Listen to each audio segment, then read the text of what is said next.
Si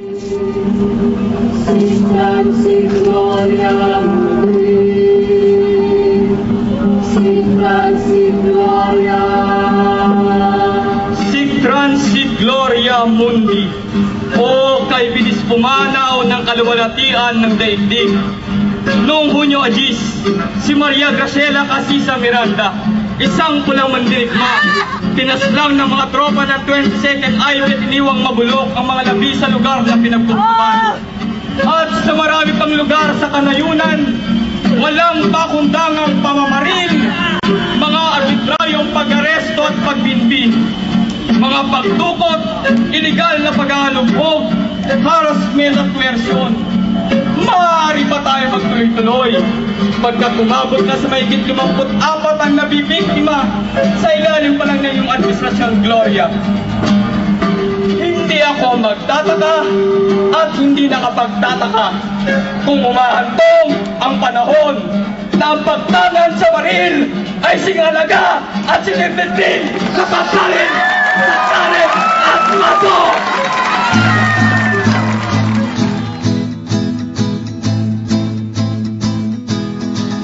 Tayo na manggagawang pangkultura, tayo na sa hanay ng masa, sarili ay pandayin, sining mo'y likhain, sa gitna ng pakikibaka, bawat hagod ng pinsel sa landas ng buhay, ang bukas ay gawing makulay.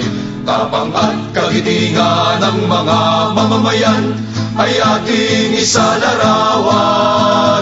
Ang gitara'y tugtugin, mga tinig ay laksan, gisingin ang aping bayan. At ating pasiglahin ang pakikiligma sa awit ng paglaya. Tayo na manggagawang pangkultura, tayo na sa hanay ng masa, sarili ay pandayin, sining mo'y likhain, sa gitna ng pakikibaka. Ang panulat ay sulo na tanglaw sa dilim, pagsilbihing gabay natin. Sa kwento at tula ay bigyang halaga, manggagawa't magsasaka. Ang pag-arte at sayaw, mga kilos at galaw, halawin sa karanasan. Sa tanghalan ng digma, bawat tunggalian ng puri pag-aralan.